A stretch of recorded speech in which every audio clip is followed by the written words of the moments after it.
Hey, movie peeps. It is time for me to go on into my full on spoiler review of Ghostbusters Frozen Empire. Starting transmission. Hey, everyone. Before we continue, I got to remind you guys this is the spoiler zone. Yes, we're going to be spoiling characters, plot, mid credit scenes, everything in here in the spoiler zone. We'll be talking about Easter eggs and stuff like that. And if you haven't seen the movie or you don't want to be spoiled, I'd recommend go ahead, take a look at my spoiler free review on this channel. So, without further ado, let's dive on into this movie and let's talk about Ghostbusters Frozen Empire. It's been about 2 years, and the Spangler family is now living in New York City. They're living in the Ghostbuster firehouse. They are busting ghosts. They are, you name it. So the movie begins, and we're actually taken back to the early days of New York City when the Manhattan Adventurers, a kind of, we'll say, a boys' club, had discovered a device and an ancient chant. And we have the Manhattan Fire Department come roaring in, and during this time, they find a whole boardroom, everybody frozen to death. And it's during this scene we get our first glimpse at this brass orb and this lady covered in brass chanting. And that is our opening sequence. On a rating to 1 to 10, I actually give this rating more of a 5 because it doesn't feel like the other Ghostbuster entries. So every Ghostbuster film up to now has had a very impactful opening sequence. This one, it's meh. Ghostbuster 1, we have the librarian getting scared. We have the carriage in Ghostbusters 2. Even the reboot, we have that ghost escaping in that haunted house. And then in Afterlife, we have the death of Egon Spangler. That's what we have for opening sequences. So when we come to this one, we're like, oh, look, frozen people. And then some lady chanting and some brass clothing and a brass orb, holding a brass orb, and her eyes open, and then Ghostbusters. Yeah, so that is the first sign that this movie will be very different from past Ghostbusters. Don't get me wrong, Gil Kenan, who is the director and one of the writers on this film, he has done an amazing job with this movie. The movie is well directed, the cast is great, special effects are amazing in this movie. It's just that there's some things that, I don't know, could have been handled differently or could have been handled better by somebody a little bit more, somebody else in the industry. So let's start off with the good stuff. Yes, there's a lot of good things in this movie. Like I said, I enjoyed the special effects in this movie. They've done an amazing job recreating many of the ghosts from the original Ghostbuster movies, such as Slimer. Slimer looks amazing in this film. He has done both with practical effects and actual CGI. And you know what? They combine those two together, and man, probably the best looking Slimer we've had since the very first Ghostbuster movie. I really dislike Slimer from Ghostbusters 2, and that design, it looks dumb, and like one of my least favorite designs for Slimer. So this one's back to the original design, and I love it. Some of the cameos in this movie were amazing. We got cameos from like Patton Oswalt and the original Ghostbusters. They all play very important parts in the movie, and they're all their characters just kind of like light up the screen when they're on. Patton Oswalt's character, very important to the story. He is a librarian who actually gives us the whole backstory of Garaka.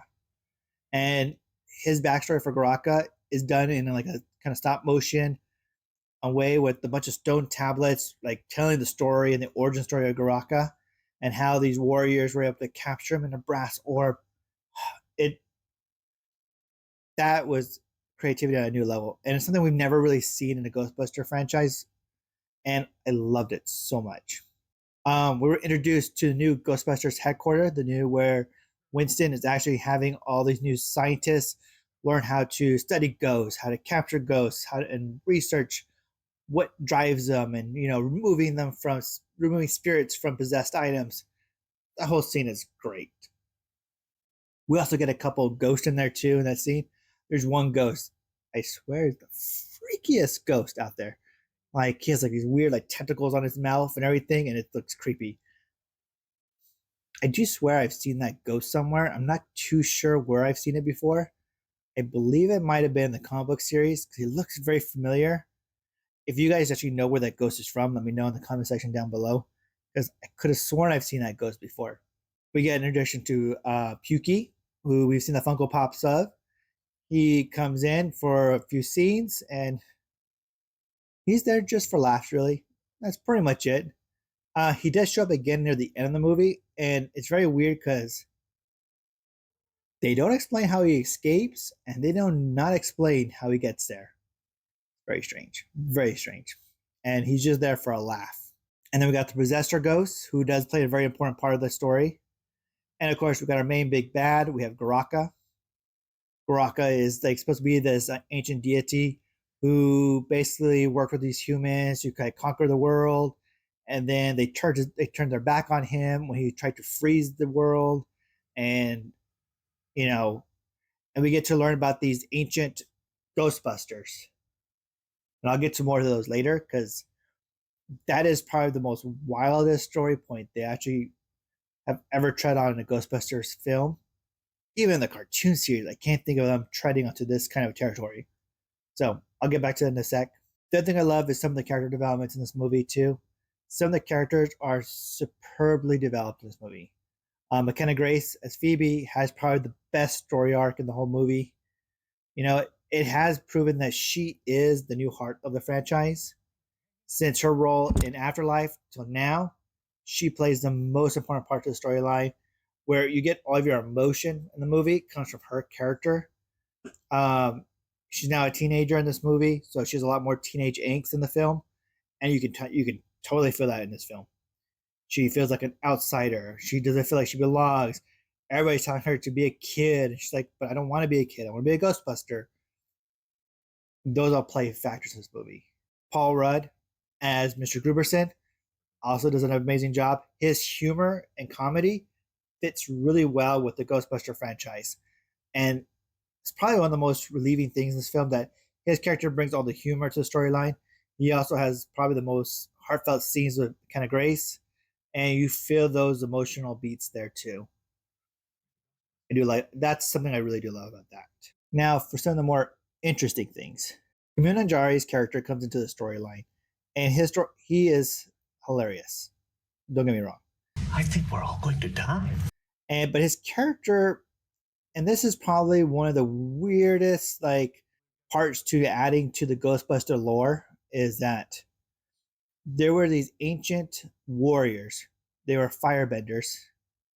Yes, like Avatar. They bend fire, control fire and flames. They would actually they controlled fire, and they're the ones who actually used brass devices to capture Goraka. You know, Goraka's ice-based villain. These were fire-based villains, and they were able to, capture him, hold him down like an ancient proton wand, and then capture him to a little device. This is probably like his storyline is probably the most fascinating yet harder to believe when it's set in kind of this semi-realistic world. Because first, his character makes perfect sense. He is a kind of a deadbeat guy who's living off his grandparents' house and their money and their fortune, and he ends up finding this little device, ancient artifact thing, brings it to Ray's occult bookstore, and sells and pawns it off to Ray, and then that opens up the storyline. And then as the storyline goes on, we learn that he is like the next heir in the firebending family to be able to capture Goraka and to protect the family secret and stuff like that. He's hilarious. His storylines are great. He does have probably another one of the ones in the movie that has a really good story arc.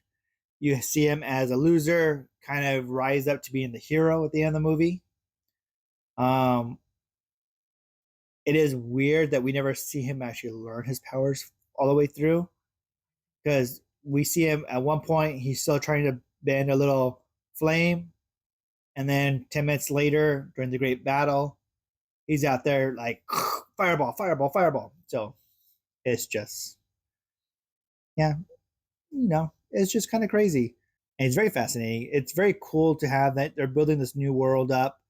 They're building it out with more supernatural elements in there. And I am looking forward to see what they do with the next movie or even the cartoon series that they're making. So we'll see what happens from there. We're also introduced in this movie is to the scientists, the engineers. One of the engineers in this case is played by James Alcaster. He plays Lars Pinfield. This guy is essentially Egon from the real Ghostbusters. I swear, I look at him, he looks like Egon, the blonde hair, kind of poof, little swirl. I mean, he looks like Egon. And he's like kind of their main scientist, kind of grumpy, kind of talks down to the people because, he's smarter than everyone else. I would call him more of a Sheldon Cooper-esque character in that sense. Um, they build him up to being this really brilliant scientist, but he does make a lot of stupid mistakes in the movie. Like he touches the cube. Oh my gosh, I'm gonna call it a cube. And the reason why I call it a cube, I think it reminds me from the cube from Hellraiser, the laminate cube, the thing that holds Garaka because it like twists and turns and like pieces come out and all that stuff. Yes, it reminds me of Hellraiser a lot. So the sphere that they have, he edge touches it and gets burnt, and magically his burning is the burns that he gets heals up very quickly in this movie. And unfortunately, he doesn't get too much time in the movie either, so his character isn't built up greatly. And I can't wait to see what they bring him on in future movies because I think his character will be very important and very essential for both Phoebe's growth as a scientist and also to help these new Ghostbusters, who are not science-based at all, actually grow into who they are in the future. Which does lead me into the family structure. So this movie focuses on the dysfunctional family aspect. You have Carrie Coon, who's playing the mom, and she's, the motherly figure in there. She's in the firehouse. She's apparently married to Paul Gruberson, or Gary Gruberson, sorry. And Phoebe's going through her teenage years. We have Trevor, who's just turned 18 and is trying to become more of an adult and be taken more seriously as an adult. And his family is just dysfunctional. You see in the opening sequence with them when they're fighting the sewer dragon, you see that they're arguing and fighting and everything like that. The dynamic of the family is great. I did enjoy it. It did kind of wear on a little too long, unfortunately. But you know what? It was good there for good contrast to see each of the characters grow as the movie progressed. So that does lead me into my next storyline this movie does tackle, and that is with Phoebe's character. So Phoebe is known as the scientist of the family. She is struggling being a Spangler. She's the heir to the Ghostbusters.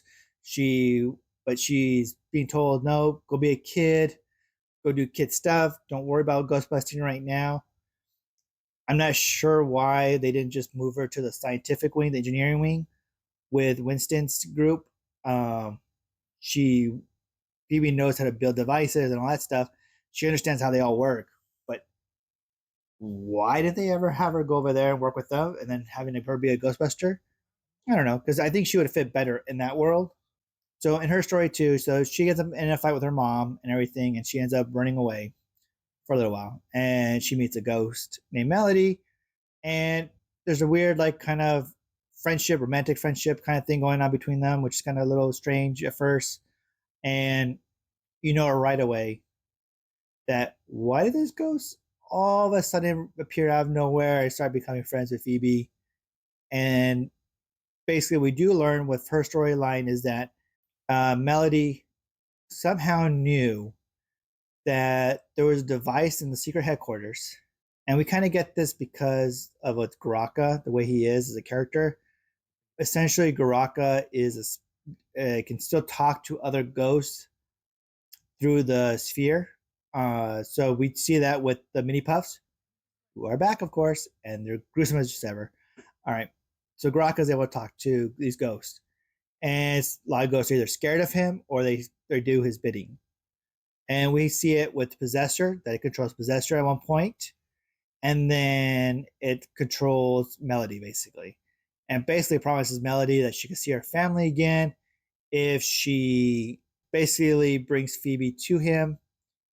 And in a very convoluted way, basically gets Phoebe to separate her body from her soul through a device that Phoebe has only seen used once.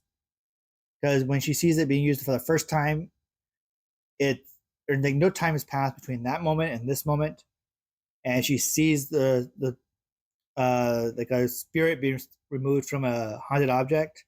So she ends up having her spirit removed from her body, and she can be a ghost, and she can live like a ghost for like 2 minutes. But that was just enough time for Garaka to learn how to possess her and make her say the magical chant, which because Phoebe's body is so connected to her spirit, it makes her spirit, her human body, recite the chant, which of course then awakens Garaka. And that leads us to a third act of the movie. And Melody as a character, yes, is a very sympathetic character. We find out that there was some kind of fire that caused her, that killed her family, and she carries around a match, haunted match, you know, and she's looking for her redemption to pass on to the other side. And like the little match right there is, it's just you see it that match a couple of times in the movie, and she can never light it, in the movie. And of course, when she needs to light it, she does. And that's when Camille Najari's character comes in and uses the flame to fight Grok at the end. So that's the odd part. As for the original Ghostbusters, there's not enough Bill Murray in the movie. I love watching Bill Murray in movies. He appears one scene where he's studying Camille Najari's character with that colander helmet and everything you see in the trailers. And then we see him again when he's Ghostbuster, full-fledged Ghostbuster again in the suit. But, which also brings me to another point. Thinking about it. So Garaka wakes up, starts for New York City. So all of New York City is now frozen. Why is it that everybody is still alive? Now, it freezes the whole beach. Some people do freeze, but everybody freezes because we later see Bill Murray walking the streets. Very strange, very weird, very crazy. But I digress. So you know what? So let me kind of bring you back down to like some of the good stuff. So there's just a couple of my issues with the story is that too many characters, didn't give enough characters time to grow in this movie. We only really focused on two main characters growing, and a third one that kind of grows. So like the rest of the cast is kind of left out, like Podcast, Lucky, Trevor. These are three of our brand new Ghostbusters, and we barely see them on screen. And when we do, they really have nothing going on. Trevor pretty much is trying to capture Slimer for most of the movie. Lucky somehow is now working in the engineering as an intern. Podcasts, I think he's the most believable being the story is that he's now working with Ray in the call bookstore while kind of doing a summer internship in that case. The mom, Kelly, she's a mom character. She's now a full-fledged Ghostbuster too. She believes everything. She's a complete 180 from the previous movie, which is okay and all, but her character does not grow at all in this movie. And unfortunately, that does hinder her character growth. And then we got tons of cameos. We got a lot of Easter eggs in the movie. One of my favorite Easter eggs is that they call back Ghostbusters 2 several times. Love it. We got a callback with they talk about the Statue of Liberty walking through New York City. They have a scene in the engineering building where they're showing the slime gun. They bring slime to Ray in one of the scenes too. Phoebe brings out like a jar of slime to him. We also get weird like callbacks to the cartoon series in the trailers. Not trailers, callbacks on the TV set. There's a scene in the movie where they do a lot of callbacks to old commercials. So you get a callback to the original cereal. You get callback to the real Ghostbuster toys. You get a callback to the actual song. You get a scene of the Ghostbuster song from Ray Park. Is a scene where they're walking in New York City. Get that scene called back. You get a lot of fun little tidbits like that in this movie. And I really do enjoy those. You know what? It wasn't like hitting you over the head this time. They were perfectly placed in this movie, and I love that. But like I said, like unfortunately, I think like a lot of my issues is with the number of characters and just the slow pace of the storyline. Like I said, the opening sequence is kind of slow and lackluster. We get the one ghost capture at the beginning, and then we pretty much for the rest of the movie is like, oh, what's going to happen next? When's Garaka going to come? And then Garaka shows up. He's like this big bad, and everything all happens inside the firehouse. The whole final third act happens inside that firehouse, and it's like, oh, this is not as big of a threat as I thought it would be. So, that's kind of my little issue with that. The movie does tease next movie in the series with Mini Puffs stealing a truck of marshmallows, and I'm assuming to build an army of marshmallow men. That's what I'm gonna assume here. So, yeah, that is my spoiler filled review. Like I said, I love Ghostbusters. I did love this movie. It it's probably gonna be, if I were to rank it, it's gonna be third on my list out of all the movies. So it'll be Ghostbusters 1, Ghostbusters Afterlife, Ghostbusters Frozen Empire, Ghostbusters 2, and then the reboot. So that's how I'd rank the movies. Uh, for people out there, I give this a B minus rating. And for the diehard Ghostbuster fans, I give us a B rating. And I would say you probably need to see this movie in theaters. It is worth seeing in theaters. And if you don't want, if you want to go wait a while and see it when it kind of the prices are kind of discounted, that's okay. But I would not wait and watch this at home. I would actually go in theaters and watch this movie. Let me know what your thoughts are. Did you enjoy the movie? Can you not? Can you wait to the next Ghostbuster film? What are some of the plot points or some of the stuff that you found wrong with the movie? What were some Easter eggs that you caught that I may have missed? Let me know that all in the comment section below. So if you guys do like content like this, hit the like button down below, hit subscribe if you enjoyed content like this and you want to see the next review series that I do. So without further ado, guys, until next time, this is JD with the Figgy Pop Collector channel. That concludes a Figgy Pop transmission.